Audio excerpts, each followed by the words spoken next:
How rich has your life been? One of the best ways to measure this is by the variety of experiences you've allowed yourself to have. How willing are you to put yourself out there? How willing are you to step out of your comfort zone? How willing are you to take risks?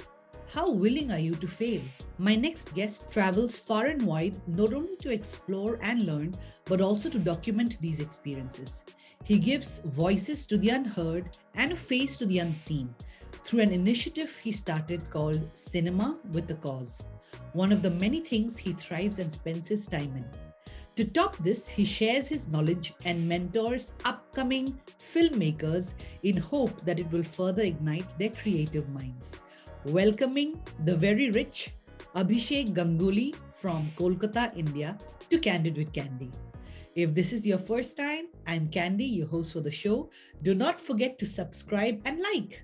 Thank you.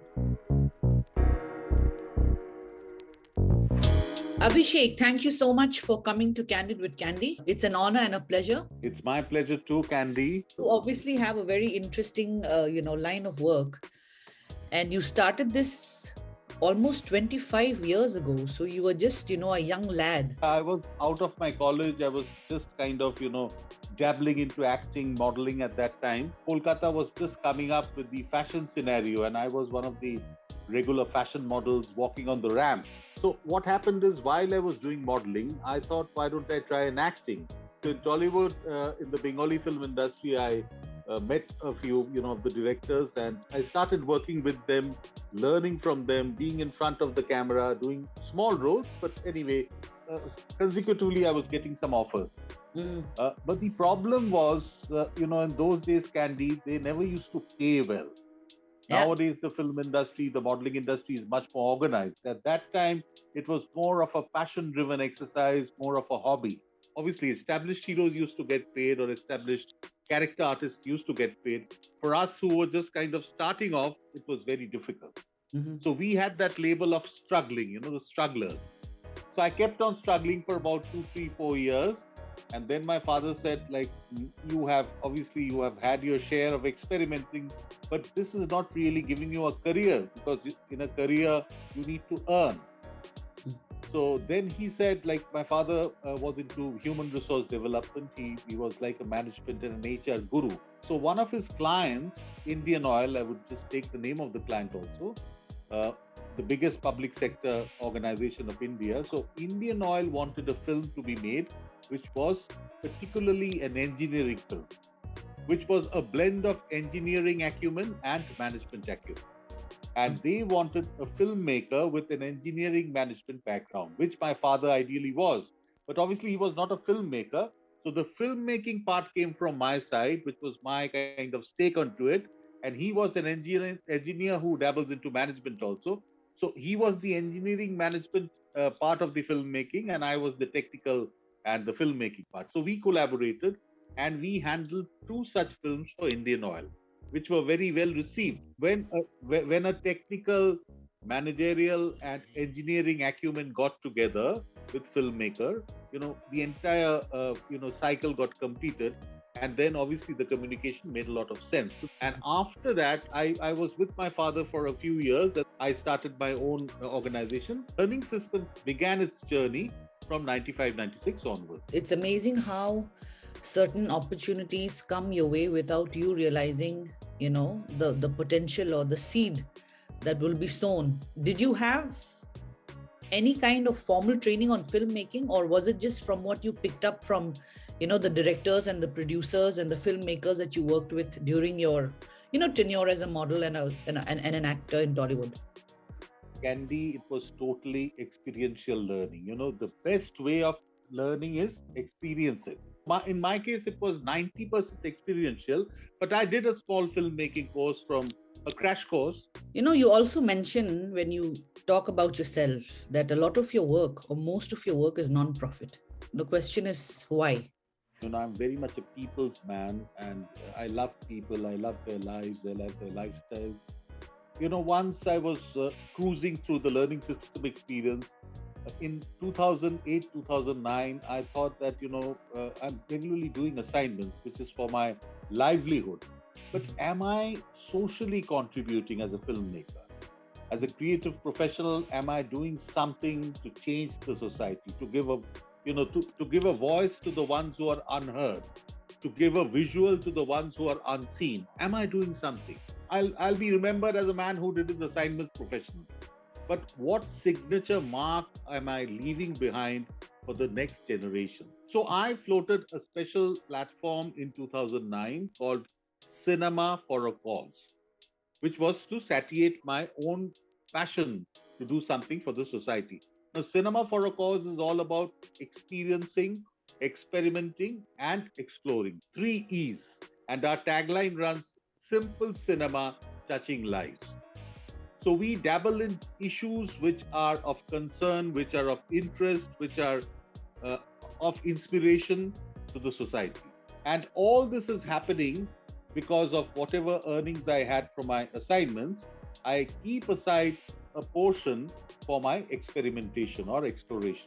The entire model of Cinema for a Cause is through collaboration. I have like-minded people who are otherwise, quite successful, who also have a vision like mine and who would like to do something for the society with their skill sets.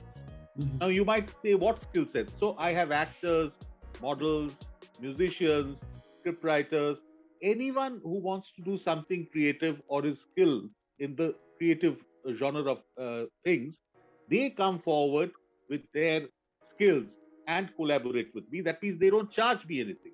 Right. So that's how the platform runs. I've spoken to a lot of people in different fields. The common thread between, you and some of the great folks that I've met is you think about your legacy and what you want to eventually leave behind. Nobody's going to remember how much money you made. They're going to remember the impact. They're going to remember, how you made somebody feel, or what you've taught them. So that is fantastic. And as you rightly said, right, because the intent is so clear that like-minded people come together for such causes, and it's so beautiful how everything just falls into place, as if the universe is giving you some kind of power to do it. Many students who are the present generation, they want to assist me and they want to learn from me. So I tell them, okay, come on board for a project. Yeah. And you learn while you are on the board, like while we are scripting for it, while we are filming it, while we are editing it, you become a part. So I get an editor that way. I get a camera person that way. I get my light guys that way. So they are all learning. And finally, after the project is ready, they get their credits. I give them certificates. At the end of the day, it's all about symbiosis, right? Absolutely. You have a symbiotic relationship with the right people. As I said, like-mindedness is the key. So I just wanted to ask you, right, the importance of networking. Your work is very dependent on the people that you network with. So how important is networking? And essentially, how are you so successful in that? Let me go to the B part first. People say I'm quite I have a likable personality. So whenever I go, even in an audience, people ask, each other, who's this man? So that immediately attracts. As they say, pehle darshandhari. So it's very important. The look, the attitude, the voice, the overall composure, the style, all these matter a lot. So in an audience, you can be striking. So that has really worked for me. Very important the way you present yourself. And I have been a good communicator all through my life. So that has helped. Pandemic has taught me really to be very, very active on social media. So social media networking has helped me immensely. We have been devising lots of visibility tools. Many of my, audiovisual explorations are public interfaces, like, something on, suppose, sexual abuse. We have a web series on that, which is non-fiction. We invite people to send in their videos. So they automatically become an owner to the entire program. So that, being in regular contact with the public, making them an owner of the entire experiment has really done the trick. And now, they are your followers, they are your admirers, they are your friends. One key takeaway, I think you explained it really well, was, the ownership, right? Absolutely. Yeah. The moment you give somebody responsibility, I think that really empowers people. And once Absolutely. and once they feel, empowered, then they feel responsible. Then they feel like there's a cause, that they're a part of something bigger than themselves. Because of that, they want to probably, make a positive change in their own lives, or their, the people that surround them. And I think that's how that cycle or the circle of influence just keeps getting bigger. So all in all, networking is extremely important. Yeah, Network. yeah. Very, very, very, Yeah. very important. How do you look for your stories? Every day, whenever I go out, I keep my eyes and ears open. Very recently, I was going for my morning walk, and I have a friend of mine, Rajiv, who's a very eminent quiz master. So I just gave him a call. We meet up after the morning walk for a cup of coffee in a cafe. Okay. So I gave Rajiv a call and I said, Rajiv, where are you? So he said, I'm having Sattu ka sharbat. Sattu? Sattu is a very, potent drink which you have in the morning.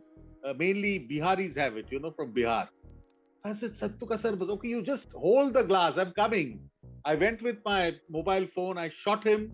We interviewed the seller. He's a young man from Bihar who has come in search of a livelihood to Kolkata.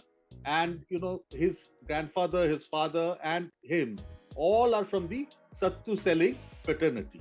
Wow. And Sattu being such a potent drink, if you have it in the morning, it's like it gives a lot of energy boosting. So Rajiv, after having 2 glasses of Sattu, he was, totally brimming with energy. So it was a story which was totally on Sattu and its good qualities, and how you can start your day, your morning with a lot of energy with a glass of Sattu. So this is how stories come. Apart from that, obviously now people know about Cinema for a Cause, so many approach me with their story. As you rightly said, right? I mean, throughout the interview, you've talked about tons and tons of things, from, from a modeling career to being a, corporate coach, to being an event manager, to a filmmaker. Oh my God. I mean, you've done an array of things. Of all the things that you do, which role is your favorite? As I've had 25 years of my career behind me, now I want to do something which I'm doing something independently. I'm the happiest. When I don't have a dictate under which I have to work. Assignments I have to do for a living, but whenever I'm not assigned, I'm the happiest. That means I have freedom of creativity, I have freedom of thought, I have freedom of, having things in my way. Whenever my students are there with me, I learn from them, they learn from me. So it's, as you very rightly said, it's a symbiotic relationship. I am at my, I get the high out of it. How do you define success for the projects that you undertake? This is if it's an experimental project, obviously one is the involvement of people. There are two things. One is who all are making it. That way you build up the right team. So if you have the team dynamics, the team sentiments, the team synergy rightly orchestrated, that is obviously one of the successful or the success parameters. The second is, as this is a part of communication, a communication can only become complete once it reaches from the sender, it reaches the receiver, and you have a feedback. That means if we make a film and we float it on YouTube, and we have lots of comments, lots of people asking us more about the film, they want to know more about our work, then we obviously define it as a successful venture. Let's look at the top 3 difficulties you face in your line of work. At times, finding the right kind of people. Second is, at times you take wrong people on board. So that also becomes the difficulty. Third is, obviously, if your film is not well designed, it doesn't find an audience. So these are the major 3 difficulties which are there, but we enjoy every part of it. We evolve with facing each difficulty. Right. What is your end motive, or what is your personal goal? I would like to prepare a very smart and creative generation. That means the students or the observers who are working with me, they should be creatively smart to face the big, bad, ugly world. And their products should be talked about. They should be successful monetarily also, and they should be creatively satisfied. So that's at the end of my journey, if I look back, it's not about my legacy, it's not about the body of work which I do, but the ones with whom I have worked, if they are, small center points of successes themselves, then I would say my entire life's mission has been complete. Wow, that's beautiful. So good luck with that. We hope that you will create a lot of ripples in the industry that you work in. So welcome to Candid with Candy's Rapid Fire Round. Everybody, Abhishek all the way from Kolkata, India. Kolkata. Your favorite movie? Sound of Music. Your favorite director? Satyajit Ray. One thing you hate most about your work? Hours. No fixed hours. The most meaningful award that you've received so far? Well, this is an analogy, the claps of the audience, they stood up and started clapping after a film. There are numerous awards, but I would say that has been the height of it. Do you have like a funny or a strange critique that you've received from somebody? My wife says you are backdated and you're making films of a different, my wife and my son, both of them say. They say that you have to now really grow up. You have not yet grown up. Your favorite Bengali sweet? Rasgulla. Of all the places that you've visited so far, like in India and around the world, which place would you like to revisit? Ladakh. I would just, would like to add another country where I have been, where people do not go generally, which is Mongolia. All right. Well done. I don't have the gift hamper like Karan Johar.